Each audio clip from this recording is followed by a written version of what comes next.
Hello students, welcome to our YouTube channel. Students, आज की class में हम बात करने वाले हैं क्लास 10th की मैथ में। हम बात करेंगे त्रिभुज के चैप्टर के बारे में। इसके पहले हमने यहाँ पे त्रिभुज में एक्सरसाइज 6.1 को अच्छे से क्लियर कर लिया था। आज के वीडियो में हम एक्सरसाइज 6.2 के कुछ क्वेश्चन को सॉल्व करने वाले हैं। इसमें हम पढ़ेंगे थेल्स प्रमेय के बारे में। थेल्स प्रमेय क्या कहती है, पहले इसको अच्छे से समझ लेते हैं, फिर हम यहाँ पे आते हैं और क्वेश्चन को सॉल्व करेंगे जो एक्सरसाइज में आपके दिए हुए हैं। ठीक है, तो सबसे पहले आप ये समझ लीजिए प्रमेय क्या कहती है। तो ये प्रमेय जो कहती है कि आपके पास एक ट्रायंगल होगा, यानी एक त्रिभुज आपके पास होगा, ABC होगा। अगर इस त्रिभुज की दो भुजाओं से कोई रेखा खींची जाए किसी तीसरी भुजा के समांतर, क्या करना है, एक त्रिभुज आपको लेना होगा और त्रिभुज की दो भुजा, जैसे यहाँ पे देखिए एक भुजा हमने AB ले ली है, एक भुजा हमने AC ले लिया है। यहाँ पे इन दोनों भुजाओं से एक रेखा खींची जाए किसके समांतर, BC के समांतर एक रेखा खींची जाए। मान लेते हैं इसका नाम हम क्या देना चाहें, तो D और E देना चाहें। तो ये DE रेखा अगर इस तीसरी रेखा यानी BC के समांतर खींची जाए तो कुछ नियम बन के आते हैं। वो नियम क्या है यहाँ पे देख लीजिए। ठीक है, तो फिर से एक बार सुन लीजिए। अगर आपको एक त्रिभुज ABC दिया जाए, उसकी दो भुजाएं, जैसे यहाँ पे AB भुजा एक है, दूसरी भुजा AC है, इनसे एक रेखा खींची जाए। मान लेते हैं इसका नाम क्या है, DE है। वो तीसरी भुजा कौन सी बची, BC, इसके समांतर रेखा खींची जाए। यहाँ पे लिखा भी है देखिए DE, यहाँ पे DE ये समांतर का निशान है, BC यानी BC के समांतर खींची जाए तो आपके नियम होंगे। तो याद रखिए नियम क्या होते हैं। तो पहला नियम आपका होगा कि अगर ऐसा होता है तो AD का अनुपात यानी AD के बटे में आपका DB होगा। यहाँ पे लिखा है AD के बटे में DB होगा और इधर AE के बटे में आपका EC होगा, AE के बटे में EC होगा। एक तो नियम आपका ये हो जाएगा, ये लागू होगा अगर दो भुजाएं यहाँ पे DE और BC समांतर होती हैं। दूसरा नियम क्या होगा, यहाँ पे एक तो AD से यहाँ तक आ जाएगा, दूसरा AD से पूरा यहाँ पे AB तक पहुँचेगा। पहला AD लेना है, दूसरा AB लेना है, यहाँ पे लिख लेना है। इसी प्रकार से AE लेना है और फिर क्या लेना है, AC लेना है। यहाँ पे लिखा है AE बटे AC। फिर यहाँ पे तीसरी वाली DE लेना है और फिर D के साथ में क्या लेना है, BC लेना है। तो ये भुजाओं का जो अनुपात होता है ये कब होगा, जब DE समांतर BC, यानी यहाँ पर ये DE वाली अगर BC के समांतर है। ठीक है, इस प्रमेय को आधारभूत समानुपातिका प्रमेय या BPT थ्योरम भी कहते हैं। इसकी मैंने आपको यहाँ पे प्रूविंग नहीं कराई है, मैंने डायरेक्ट आपको रूल बता दिया ताकि आपको क्वेश्चन करने में कोई दिक्कत ना हो। ठीक है, अब हम आते हैं अपने पहले प्रश्न पर कि हमारा पहला प्रश्न क्या कहता है। स्टूडेंट्स, पहले प्रश्न में हम देखेंगे, यहाँ पे लिखा कि आकृति 1 और 2, यानी हमारे पास दो आकृतियाँ होंगी। तो आकृति 1 और 2 में D जो होगी वो BC के क्या होगी, समांतर होगी। तो आकृति 1 में हमें EC निकालना है और आकृति 2 में हमें AD निकालना है। ये आपका प्रश्न है। ठीक है, तो पहले हम क्या करते हैं, बारी बारी से एक एक क्वेश्चन को देखते हैं। यहाँ पे हम आकृति 1 की बात करते हैं और दोनों में बोला गया कि D जो है वो BC के समांतर है। तो आकृति 1 आप यहाँ पे देख सकते हैं, ये आपकी यहाँ पे आकृति दी हुई है। ठीक है, तो यहाँ पर दिया गया कि DE BC के समांतर, यानी ये जो DE है वो BC के समांतर है। तो हमने आपको बताया था अगर DE BC के समांतर होती तो आपके दो रूल काम करते हैं। आप एक बार फिर से देख सकते हैं, ये आपके दोनों रूल लिखे हुए हैं, AD बटे DB, AE बटे EC और एक ये रूल। तो यही दोनों रूलों में से कोई एक रूल अप्लाई करने वाले हैं। तो हम यहाँ पे देखेंगे कि AD की वैल्यू दी है, DB की वैल्यू दी है, AE की वैल्यू दी है, EC की वैल्यू नहीं पता है। तो आकृति 1 में हमें EC ही निकालना है। तो हमें पता है कि जब दो यहाँ पे त्रिभुज लेना है, यहाँ पे त्रिभुज ले लेना है, त्रिभुज ABC में। ठीक है, यहाँ पे हमारा त्रिभुज क्या रहेगा, ABC में क्या दिया हुआ है कि DE जो है वो समांतर दिया हुआ है, किसके, BC के समांतर दिया है। अगर ऐसा होता है तो हमने कहा था भुजाएं अनुपात में होंगी। तो AD का अनुपात किसके साथ हो जाएगा, DB के साथ हो जाएगा। फिर इसके बाद यहाँ पर AE का अनुपात किसके साथ हो जाएगा, EC के साथ हो जाएगा। तो AE अनुपात क्या हो जाएगा, EC हो जाएगा। अब हम यहाँ क्या कर सकते हैं, AD की वैल्यू यहाँ पे 1.5 पुट कर सकते हैं और DB की वैल्यू 3 पुट कर सकते हैं। बराबर में AE की वैल्यू 1 रख सकते हैं और EC की वैल्यू हमें फाइंड करना है, तो ये रख सकते हैं। तो ये पॉइंट हटाएंगे यहाँ पे, तो 0 बढ़ा लेंगे तो 15 एकम 15 आएगा, 15 दूनी 30 आएगा।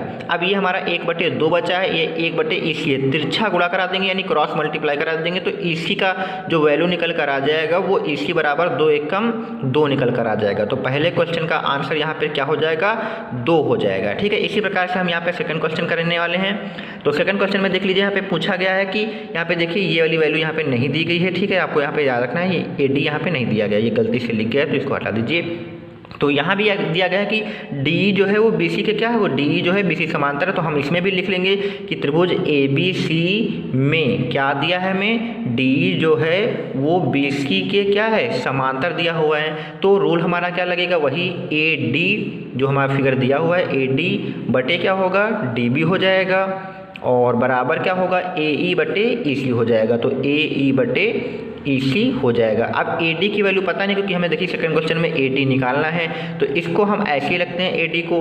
अब डी बी की वैल्यू देखिए, यहाँ पे डी बी की वैल्यू कितनी है, 7.2 है, इसको रख लेंगे। ए ई की वैल्यू 1.8 है, इसको भी रख लेंगे। और ई सी की वैल्यू कितनी है, 5.4 है, तो इसको भी रख लेंगे। तो ये आप पॉइंट से पॉइंट हटा सकते हैं। 18 एकम 18 होता है, 18 तियाँ 54 होता है, ठीक है। अब ए डी की वैल्यू निकालना है, तो ये 7.2 आपका जो अपॉन में है वो बराबर के उधर जाके गुणे में हो जाएगा। तो 7.2 आपका ऊपर हो जाएगा, नीचे क्या बचेगा, 3 बचेगा।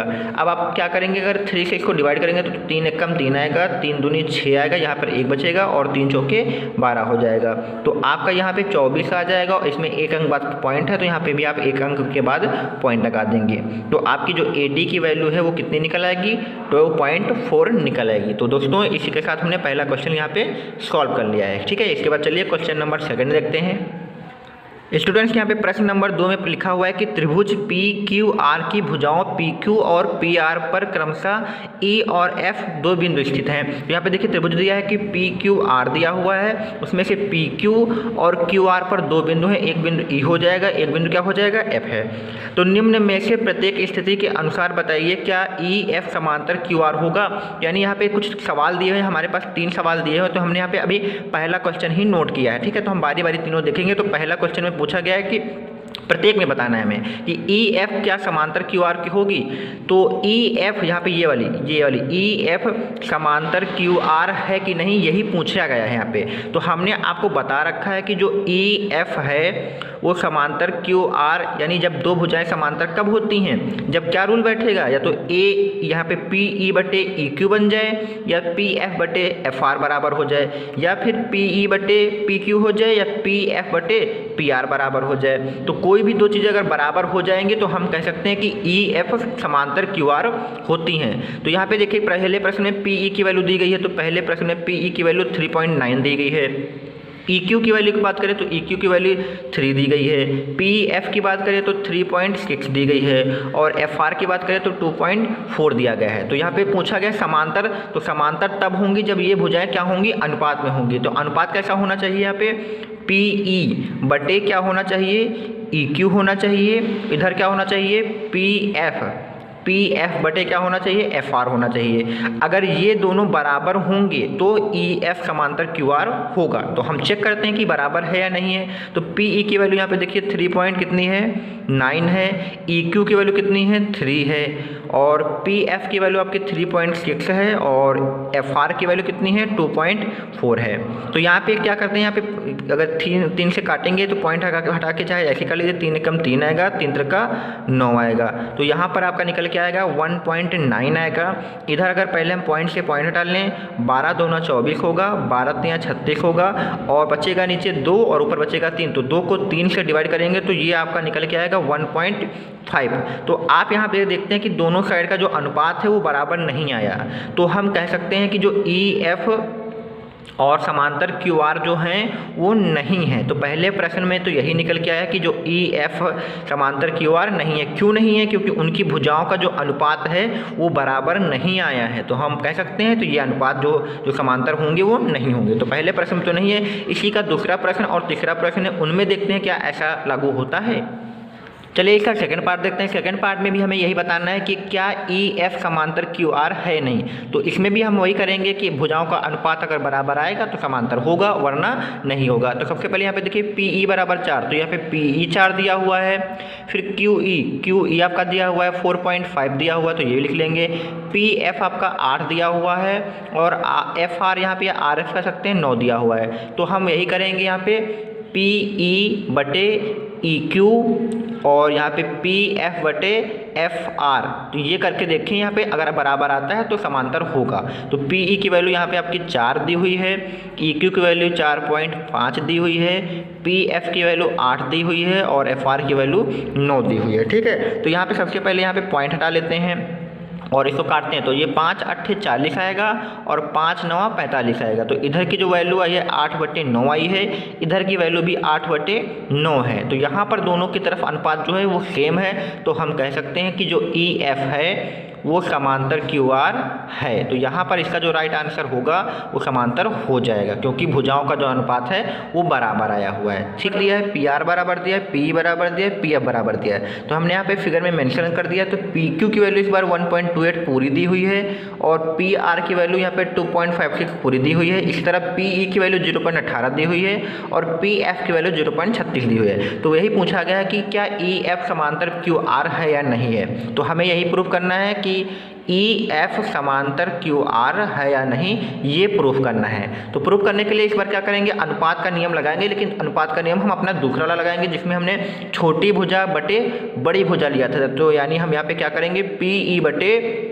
PQ लगाएंगे और PF बटे क्या लगाएंगे, हम FR लगाएंगे। क्यों हमने ऐसा किया, क्योंकि इस बार हमें बड़ी भुजा दी हुई है। ठीक है, तो PE की वैल्यू यहाँ पे देखिए 0.18 दिया है, तो 0.18 रखेंगे और अपने आप PQ की वैल्यू कितनी रखेंगे, तो PQ की वैल्यू हमारी 1.28 दी हुई है। PF की वैल्यू इसी तरह 0.36 दी हुई है और FR की वैल्यू की बात करें तो 2.56 दिया हुआ है। ठीक है, तो ये रख लेंगे। अगर हम यहाँ पे इसको काटें तो ये पॉइंट से पॉइंट हट जाएगा, 2 9 18 आएगा, 2 छंग 12, 2 चक्कू 8 आएगा।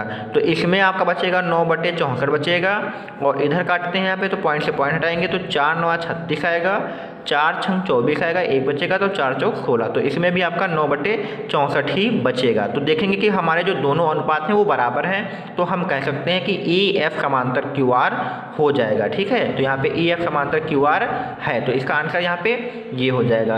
तो स्टूडेंट